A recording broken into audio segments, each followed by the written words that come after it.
The morning sun cast long shadows across the marble floors of Raven's Hollow Palace as Prince Alexander walked briskly through the ornate corridors. His polished boots echoed against the ancient stones, each step carrying the weight of a decision that would shake the very foundations of the monarchy. The 28-year-old heir to the throne had always been known for his measured approach to royal duties, but today something had changed everything. Just 3 hours earlier, Alexander had received an urgent message from Captain Marcus Sterling, the head of palace security. The message was brief but devastating in its implications. A palace guard had witnessed something that could destroy the careful balance of power within the royal family, something involving his stepmother, Queen Consort Isabella. The guard in question was Thomas Hartwell, a 23-year-old man who had served the royal family faithfully for 5 years. Thomas came from a humble background, his father having worked as a groundskeeper on one of the royal estates. His loyalty had never been questioned, which made his recent discovery all the more troubling. What he had seen in the east wing of the palace during his night patrol would forever change how the royal family operated. Alexander paused before the heavy oak doors of his private study, his hand resting on the brass handle. Inside waited Captain Sterling and Thomas, both men whose discretion had been absolute until now. The prince knew that whatever was discussed in the next hour would determine not just the fate of the monarchy, but the future of the kingdom itself. The east wing of Raven's Hollow Palace had always been considered the most private section of the royal residence. It housed the personal apartments of the Queen Consort Isabella, a woman who had married into the royal family 7 years ago, after the death of Alexander's beloved mother, Queen Margaret. Isabella was 42 years old, strikingly beautiful, and had always maintained an air of mystery that both intrigued and concerned the palace staff. Queen Consort Isabella had come from a wealthy merchant family in the neighboring kingdom of Valderia. Her marriage to King Edmund had been seen as a political alliance that would strengthen trade relations between the two nations. However, from the beginning there had been whispers about her true intentions. Some courtiers believed she genuinely loved the king, while others suspected her motives were purely political. The secret meeting that Thomas had witnessed took place in Isabella's private chambers at 2 in the morning. The guard had been making his rounds when he noticed a dim light coming from beneath the Queen Consort's door. This was unusual, as Isabella typically retired early and was known to be a light sleeper. Thomas had approached cautiously, his training telling him to investigate any unusual activity in the royal quarters. What he saw through the partially open door would haunt him for days. Isabella was seated at her ornate writing desk, but she was not alone. Across from her sat a man Thomas did not recognize, someone who clearly was not part of the palace staff or regular visitors. The stranger was tall and lean, with dark hair and wearing clothes that suggested he came from wealth but was trying to appear inconspicuous. The conversation between Isabella and the stranger was conducted in hushed tones, but Thomas managed to catch fragments of their discussion. Words like documents, succession, and timing floated through the air. Most concerning was when he heard Isabella mention when Edmund is no longer king, and the stranger's response about ensuring the right person takes the throne. Thomas had remained hidden for nearly 30 minutes, documenting everything he could remember. The meeting ended with the stranger handing Isabella a small leather portfolio, which she immediately locked in a secret compartment of her desk that Thomas had never known existed. The stranger left through a concealed door that led to the palace gardens, a route that would allow him to escape without being detected by other security personnel. The young guard faced an impossible dilemma. His oath was to protect the royal family, but what if one member of that family posed a threat to the others? Thomas had spent sleepless hours debating whether to report what he had witnessed. His sense of duty finally won, and he decided to approach Captain Sterling with his concerns. Captain Marcus Sterling was a 45-year-old veteran who had served in the Royal Guard for over 20 years. He had seen 3 different monarchs and had developed an almost supernatural ability to detect threats to the royal family. When Thomas approached him with his story, Sterling immediately recognized the gravity of the situation. Sterling had his own suspicions about Queen Consort Isabella. Over the years, he had noticed small inconsistencies in her behavior, moments when her carefully crafted public persona seemed to slip.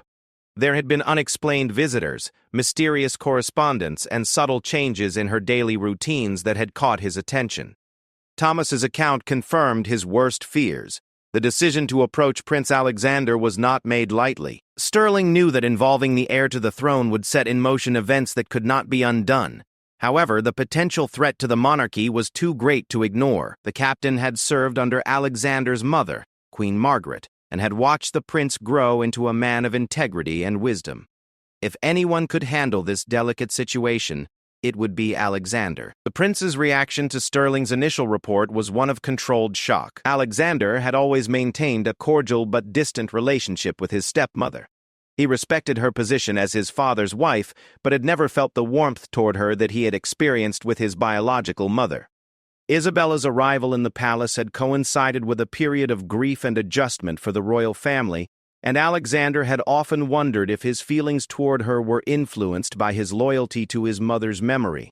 Now, faced with evidence that Isabella might be plotting against the royal family, Alexander felt a complex mixture of emotions. There was anger at the potential betrayal, concern for his father's well-being, and a heavy sense of responsibility for protecting the institution of the monarchy. The prince knew that any action he took would have far-reaching consequences, not just for the royal family but for the entire kingdom. The kingdom of Ravenshollow had enjoyed a period of unprecedented peace and prosperity under King Edmund's rule. The monarch was 62 years old and had been showing signs of his age in recent months.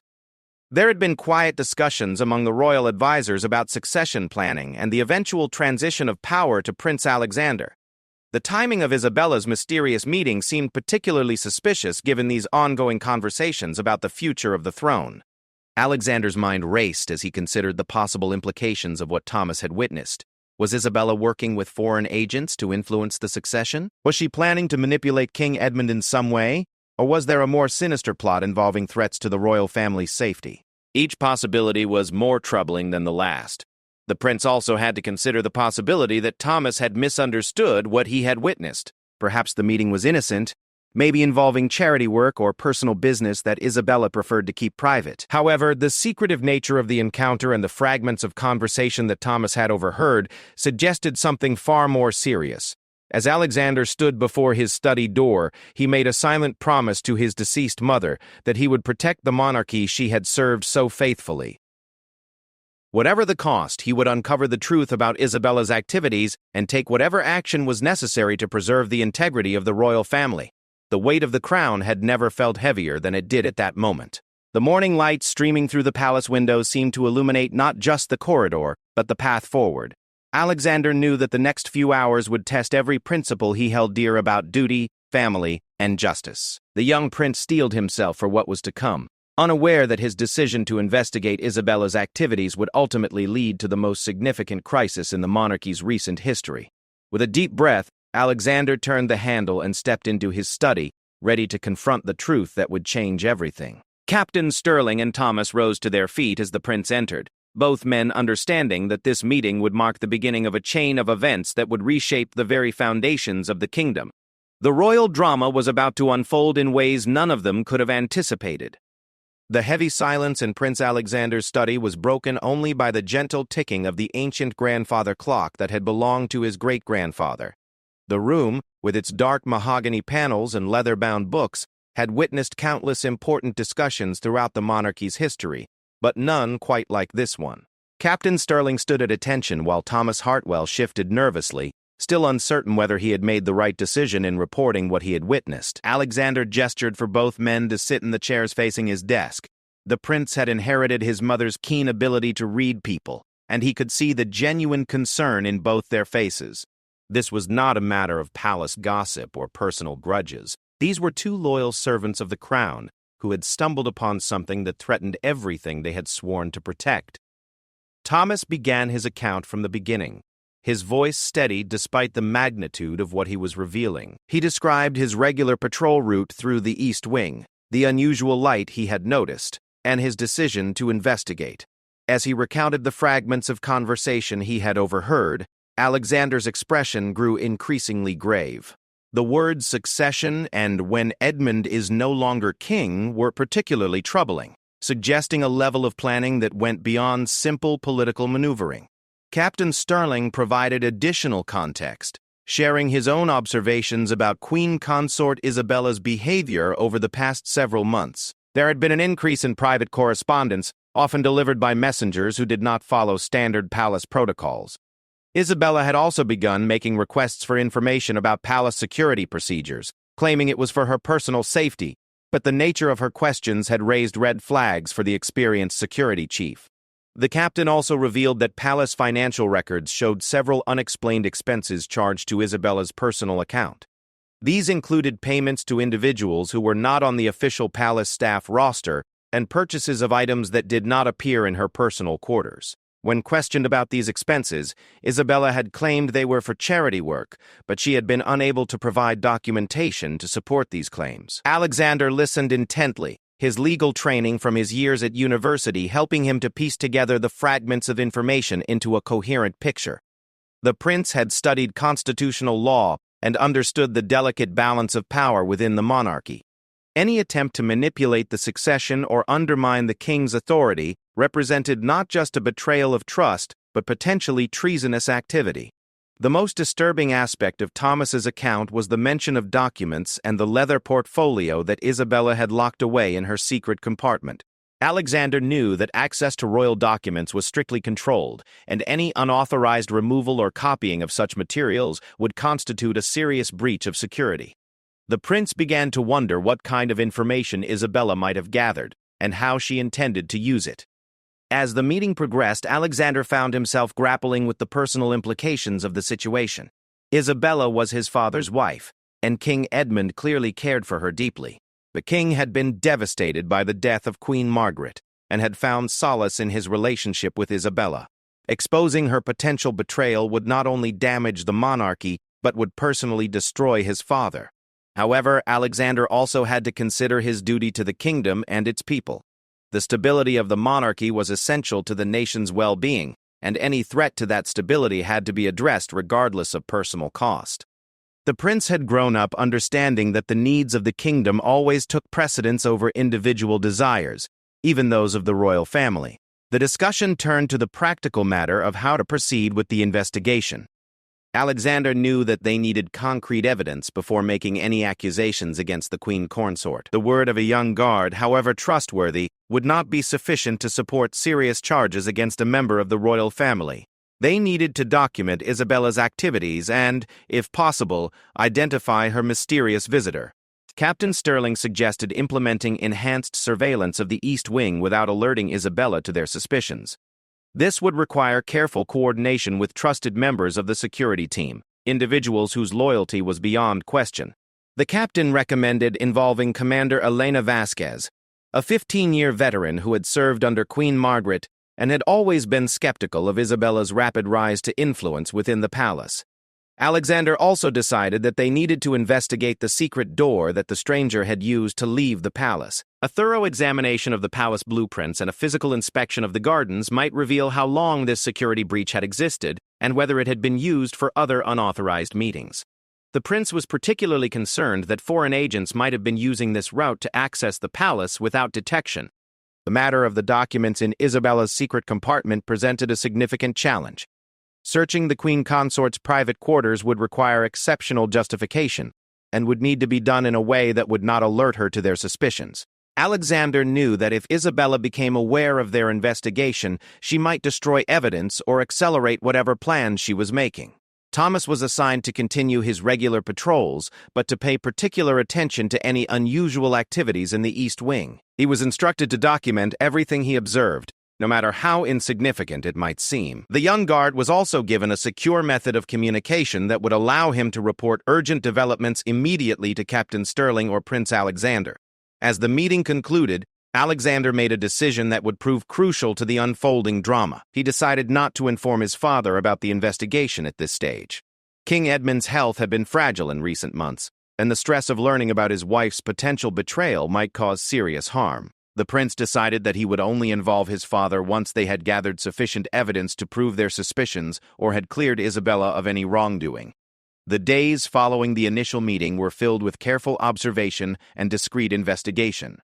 Commander Vasquez proved to be an invaluable ally, her experience and intuition helping to uncover additional suspicious activities. She discovered that Isabella had been making inquiries about the location of certain historical documents related to previous royal successions. claiming academic interest but asking questions that suggested a more practical purpose. The investigation of the secret door yielded disturbing results.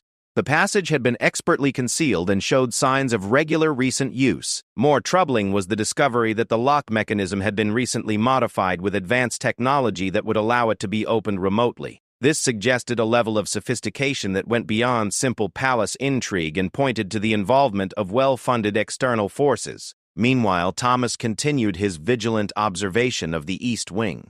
On the third night after their initial meeting, his patience was rewarded. Isabella received another late-night visitor, this time a woman with short auburn hair, who carried herself with the confidence of someone accustomed to positions of authority. The conversation between Isabella and this new visitor was even more concerning than the previous meeting. Thomas managed to position himself closer to the door and overheard discussions about neutralizing the threat and ensuring the transition happened smoothly. The visitor mentioned having people in place and assured Isabella that Alexander will not be a problem much longer. These words sent chills through the young guard, suggesting that the plot against the royal family might include plans to harm the prince directly. The revelation that Alexander himself might be in physical danger fundamentally changed the nature of the investigation. Captain Sterling immediately implemented additional security measures around the prince, though they were careful not to make these changes obvious enough to alert Isabella to their awareness of the threat. The captain also began reviewing all palace staff members who had access to the prince's daily schedule and living quarters. Alexander found himself in an increasingly difficult position. The evidence against Isabella was mounting, but it was still largely circumstantial. The fragments of conversation that Thomas had overheard were concerning, but they could potentially be interpreted in ways that would not constitute criminal activity. The prince needed more concrete evidence before he could justify taking action against his stepmother. The investigation also revealed the sophisticated nature of the threat facing the royal family. The advanced technology used in the secret door, the professional manner of Isabella's visitors, and the carefully planned nature of their meetings suggested involvement by intelligence professionals. Alexander began to suspect that Isabella was working with foreign agents who had their own agenda for destabilizing the monarchy. As the second week of the investigation progressed, Alexander made another crucial decision. He decided to involve Lady Margaret Sinclair, the kingdom's most trusted legal advisor, and a woman who had served the monarchy for over 30 years. Lady Sinclair had been a close friend of Queen Margaret and had always been skeptical of Isabella's quick integration into the royal family. Her legal expertise would be essential in ensuring that any action taken against Isabella would be properly justified and legally sound. Lady Sinclair's reaction to the evidence was immediate and decisive. She confirmed Alexander's suspicions that Isabella's activities, if proven, would constitute treason against the crown. The legal advisor also pointed out that the involvement of foreign agents would elevate the matter to a question of national security, requiring coordination with the kingdom's intelligence services. The complexity of the situation continued to grow as new evidence emerged. Financial investigators discovered a pattern of payments to Isabella from accounts linked to foreign governments, payments that had been carefully disguised as legitimate business transactions. These discoveries provided the concrete evidence that Alexander had been seeking, but they also revealed the true scope of the threat to the monarchy. As the second part of this royal drama concluded, Alexander found himself facing the most difficult decision of his life. The evidence against Isabella was now substantial enough to justify action, but any move against her would trigger a crisis that would shake the very foundations of the kingdom. The prince knew that the time for discreet investigation was coming to an end, and that soon he would have to make choices that would affect not just his family, but the future of the entire nation. The autumn rain pelted against the tall windows of Lady Margaret Sinclair's private chambers as she spread the accumulated evidence across her mahogany table. The legal documents, financial records, and surveillance reports painted a picture so damning that even her experienced mind struggled to comprehend the full scope of Isabella's betrayal. The woman who had sworn an oath to protect and serve the crown had been systematically working to destroy it from within. Prince Alexander sat across from Lady Sinclair, his face etched with the weight of decisions that no 28-year-old should have to make. In the past 2 weeks, his world had been turned upside down, as each new piece of evidence revealed deeper layers of deception and treachery. The young prince, who had always believed in the inherent goodness of people, now found himself confronting the reality that someone he had called family was capable of the ultimate betrayal. Lady Sinclair had spent her entire career serving the monarchy, first under Alexander's grandfather, then under his mother Queen Margaret, and now under King Edmund. At 63 years old, she had witnessed palace intrigue, political maneuvering, and family disputes, but nothing had prepared her for the systematic infiltration and manipulation that Isabella had orchestrated. The legal advisor's weathered hands trembled slightly as she reviewed the financial evidence that showed payments totaling nearly 2 million crowns over the past 18 months. The money trail led to a complex network of offshore accounts and shell companies that ultimately traced back to the neighboring kingdom of Mordavia, a nation that had historically been suspicious of Ravenshollow's growing prosperity and influence. The payments were structured to avoid detection by standard financial monitoring systems, suggesting the involvement of sophisticated money laundering operations and intelligence professionals. Commander Elena Vasquez had proven instrumental in uncovering the foreign connection. Her military background and contacts within the intelligence community had allowed her to identify several of Isabella's visitors as known Mordavian operatives. The auburn-haired woman whom Thomas had observed during the second meeting was identified as Katerina Volkov, a senior intelligence officer who specialized in destabilization operations against foreign governments. The discovery of Volkov's identity had sent shockwaves through the small group investigating Isabella's activities. Volkov was known throughout European intelligence circles as one of the most effective agents in undermining stable governments. Her presence at the palace meant that Isabella's activities were not merely personal ambition, but part of a larger geopolitical strategy to weaken Ravenshollow's monarchy. Alexander had spent sleepless nights studying intelligence reports about Volkov and her previous operations. The pattern was always the same: identify individuals with access to power, exploit their personal vulnerabilities or ambitions, and gradually manipulate them into taking actions that would destabilize their own governments.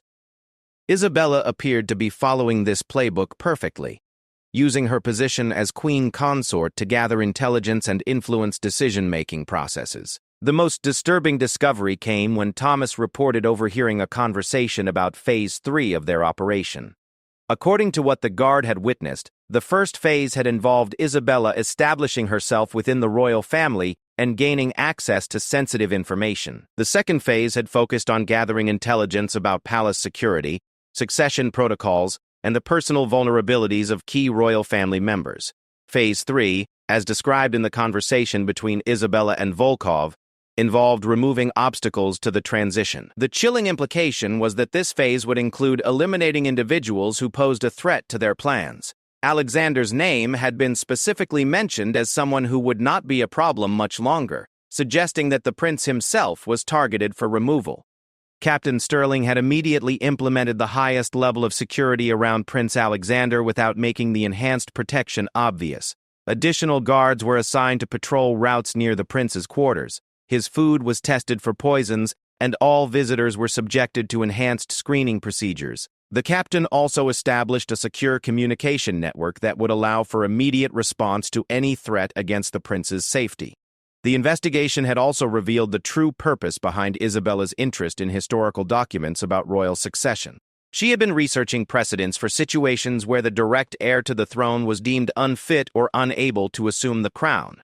These historical cases typically involved regency arrangements where a trusted family member would rule until a more suitable heir came of age or was found. Lady Sinclair's analysis of these historical precedents revealed Isabella's likely endgame. By eliminating or discrediting Prince Alexander, Isabella could position herself as regent for any future heir, effectively controlling the throne while maintaining the appearance of legitimate succession. This would give Mordavia unprecedented influence over Ravenshollow's government and access to its economic and military resources.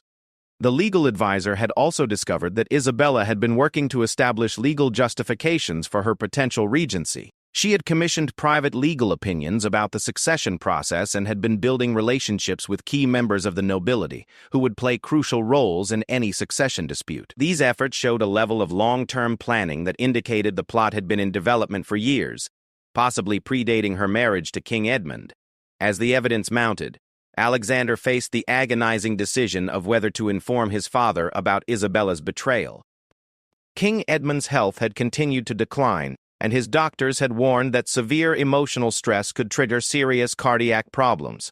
The king's deep affection for Isabella made the situation even more delicate, as learning about her treachery would devastate him both emotionally and physically. Lady Sinclair argued that the king needed to be informed immediately, regardless of the personal cost.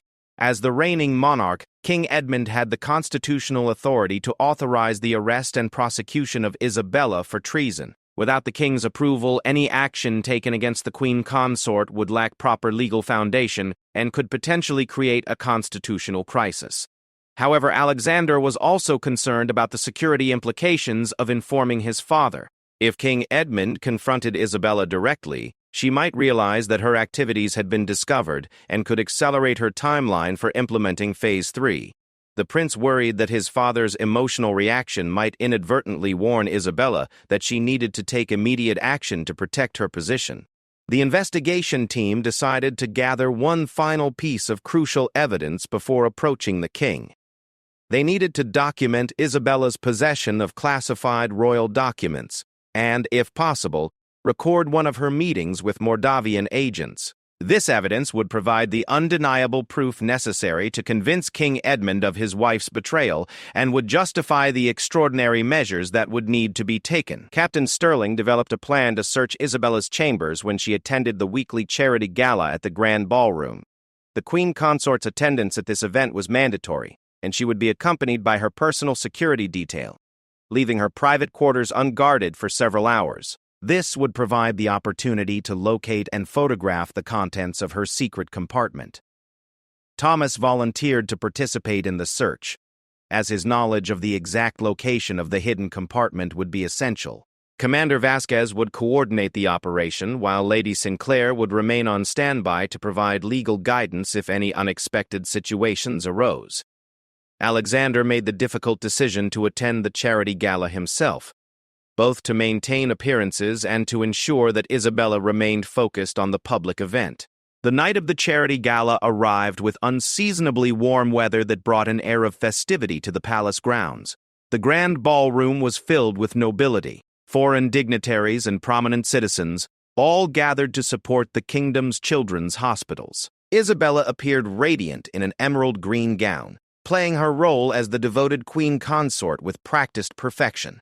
Alexander watched his stepmother throughout the evening, marveling at her ability to maintain such a convincing facade while orchestrating the destruction of everything she appeared to represent. Isabella moved gracefully among the guests, engaging in animated conversations about charitable causes and royal duties, giving no indication that she was anything other than a devoted member of the royal family.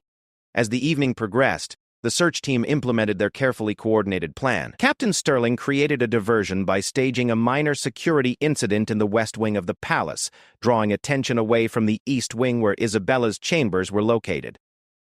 Thomas and two trusted guards made their way to the queen consort's private quarters through service corridors that would not be monitored by the standard security systems. The search of Isabella's chambers revealed evidence that exceeded even their worst expectations.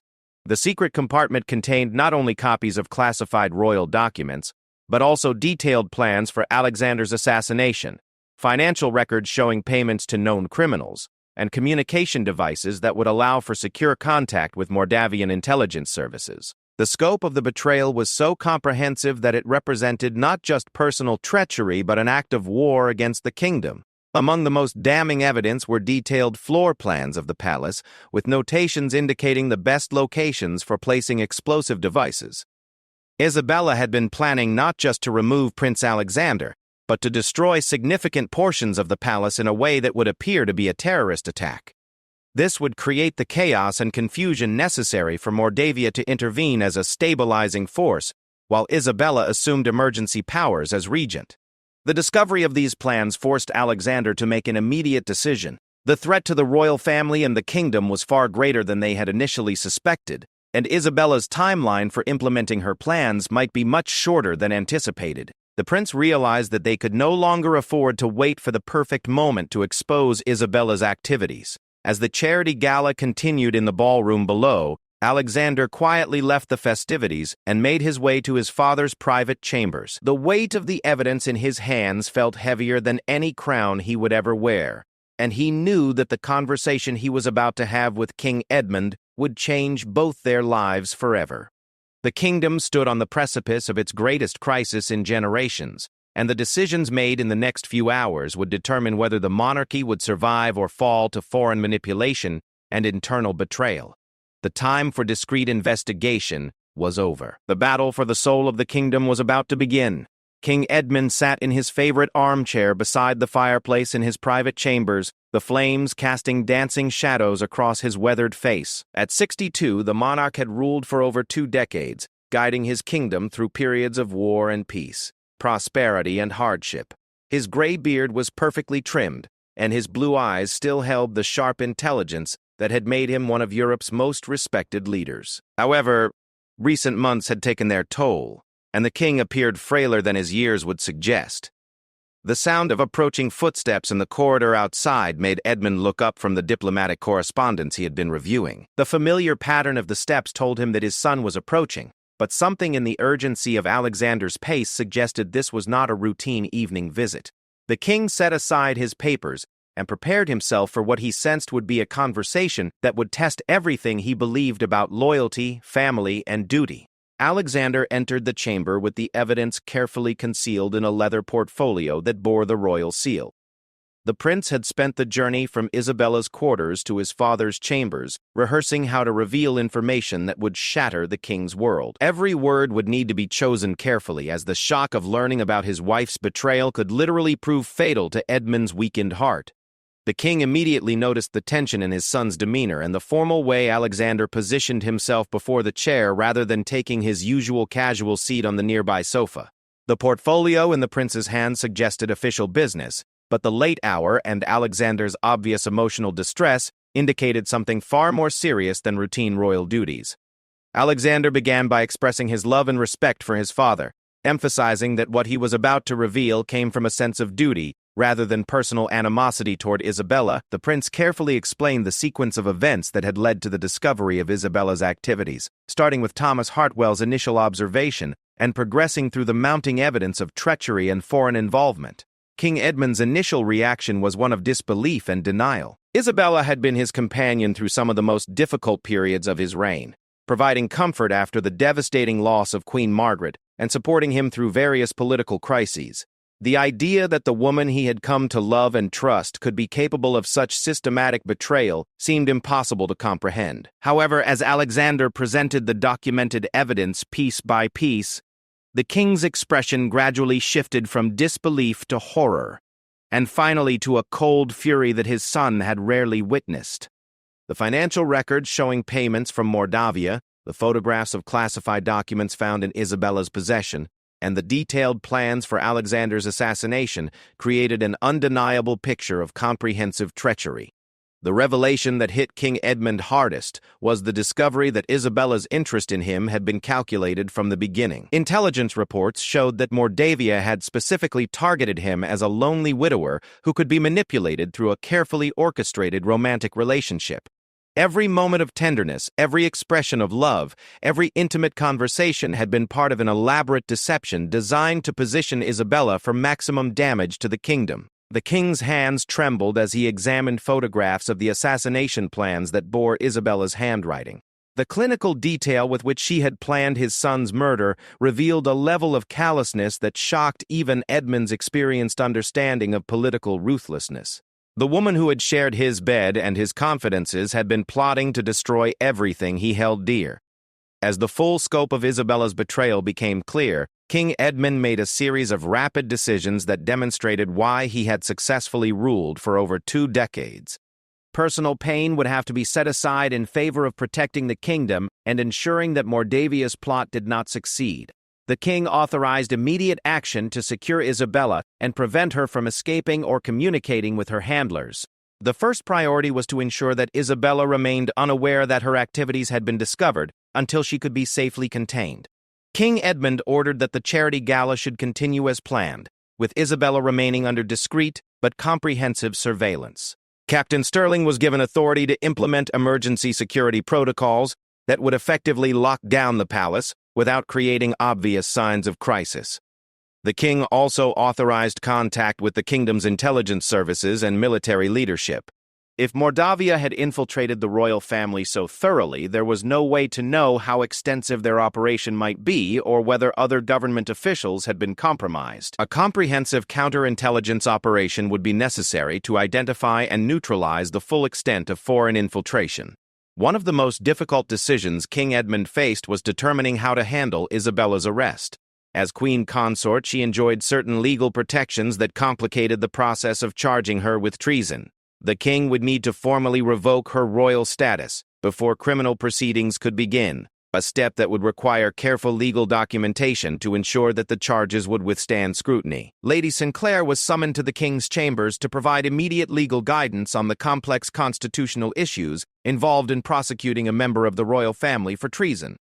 The legal advisor had prepared detailed recommendations for how to proceed, including the specific procedures for stripping Isabella of her royal titles and the evidence requirements for successful prosecution. The conversation between King Edmund and Lady Sinclair revealed additional complications that had not been immediately apparent. Isabella's marriage to the king had created certain legal obligations that would need to be carefully dissolved to prevent her from claiming ongoing rights to royal protection or property. The process would need to be handled with extreme care to avoid creating legal loopholes that could be exploited by Mordavia or Isabella's other allies. As the evening progressed, reports from the charity gala indicated that Isabella was maintaining her normal behavior, showing no signs that she suspected her activities had been discovered. This provided crucial time for the counterintelligence team to implement comprehensive surveillance of her communications and to identify any immediate threats that might require emergency response. Commander Vasquez coordinated with intelligence services to monitor all electronic communications entering and leaving the palace. The goal was to intercept any messages that Isabella might send to her Mordavian handlers, and to identify other individuals who might be involved in the plot. The comprehensive surveillance net captured several suspicious communications that revealed the existence of additional assets within the palace staff. The discovery of other compromised individuals within the palace created an urgent security crisis. Several staff members who had access to sensitive areas of the palace were found to have received unexplained payments and had been observed in suspicious activities. The counterintelligence operation expanded rapidly to investigate these additional security breaches and to determine the full scope of Mordavian infiltration. King Edmund authorized the immediate but discreet detention of suspected compromised staff members. These individuals were quietly removed from their duties and taken to secure facilities where they could be questioned without alerting other potential assets to the ongoing investigation. The operation required careful coordination to avoid creating obvious gaps in palace operations that might signal to Isabella that something was wrong. As midnight approached, the charity gala began to wind down, and Isabella prepared to return to her chambers. This created a critical decision point for the operation, as allowing her to return to her private quarters would provide opportunities for her to destroy evidence or communicate with her handlers. King Edmund made the difficult decision to have Isabella detained immediately upon her return to the East Wing. Captain Sterling positioned trusted guards at strategic locations throughout the palace to ensure that Isabella could not escape or communicate with external contacts. The detention needed to be handled carefully to avoid creating a disturbance that might alert other potential Mordavian assets or cause panic among the palace staff who were not aware of the ongoing operation. The moment of Isabella's arrest was choreographed with military precision. As she entered her private chambers, expecting to find the familiar comfort of her sanctuary, she was instead confronted by Captain Sterling and a team of guards who informed her that she was under detention on charges of treason against the crown. Her reaction to the arrest provided final confirmation of her guilt, as she immediately attempted to access the concealed communication device rather than expressing surprise or demanding explanations. Isabella's attempt to contact her handlers was intercepted by the counterintelligence team, providing additional evidence of her ongoing communication with foreign agents. The intercepted message contained coded references to accelerating the timeline and implementing contingency protocols, suggesting that Mordavia had anticipated the possibility that Isabella might be discovered and had prepared backup plans. The arrest of the Queen Consort created immediate constitutional complications that King Edmund and Lady Sinclair needed to address. The formal process of revoking Isabella's royal status required specific procedures that had not been used in over 2 centuries. Historical precedents needed to be researched and adapted to current legal frameworks to ensure that her prosecution would be legally sound. As dawn broke over the palace, King Edmund found himself facing the most serious crisis of his reign.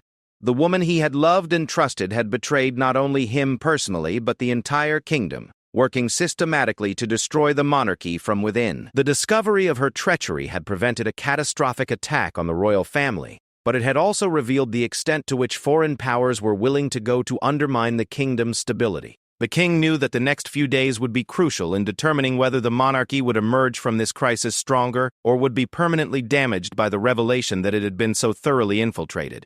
The battle to preserve the kingdom's independence and the integrity of its institutions was far from over, and the most difficult challenges still lay ahead.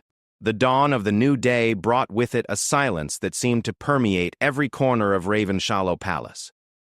The magnificent structure that had housed the royal family for over 4 centuries had witnessed many dramatic moments throughout its history, but none quite like the events that had unfolded in the past 24 hours. The arrest of Queen Consort Isabella had sent shockwaves through the carefully ordered world of the monarchy, and now the real work of protecting the kingdom's future would begin. King Edmund had not slept since learning of his wife's betrayal. The 72-year-old monarch sat in his private study, surrounded by intelligence reports, legal documents, and constitutional texts that would guide the unprecedented process of prosecuting a former queen consort for treason. His hands, which had signed countless treaties and royal decrees, now trembled slightly as he reviewed evidence of how thoroughly he had been deceived by the woman he had loved. Prince Alexander stood by the tall windows overlooking the palace gardens, watching as teams of security personnel conducted comprehensive sweeps of the grounds. The secret passages that Isabella had used to facilitate meetings with her Moldavian handlers were being systematically sealed and monitored. Every tree, every hidden alcove, every service entrance was being examined to ensure that no other security breaches existed. The interrogation of Isabella had begun at dawn, under the supervision of the kingdom's most experienced counterintelligence officers. The former queen consort had initially attempted to maintain her innocence, claiming that the evidence against her had been fabricated by political enemies who opposed her marriage to the king. However, when confronted with recordings of her conversations with Moldavian agents and photographs of documents in her own handwriting, her facade finally crumbled. Isabella's confession revealed the true scope of Moldavia's infiltration operation. The plot had been years in the making, beginning with extensive intelligence gathering about King Edmund's personal life and psychological profile following Queen Margaret's death. Moldavian intelligence services had identified the king's grief and loneliness as vulnerabilities that could be exploited through a carefully orchestrated romantic relationship. The operation to place Isabella in the royal family had required extensive preparation and resources. She had undergone months of training in royal protocol, etiquette, and the specific interests and preferences of King Edmund. Her background as a member of a wealthy merchant family had been fabricated, with false documents and planted witnesses creating a convincing personal history that would withstand casual scrutiny. Most disturbing was Isabella's revelation that the plot extended far beyond the royal family. Moldavian intelligence had also infiltrated key government ministries, military commands, and financial institutions throughout the kingdom. The goal was not simply to remove Prince Alexander or manipulate the succession, but to gradually weaken Ravenshallow's independence until it could be absorbed into Moldavia's sphere of influence. The financial evidence that had been gathered during the investigation proved to be even more damaging than initially suspected. Isabella had not only received payments for her espionage activities, but had also been systematically transferring royal assets to accounts controlled by Moldavia.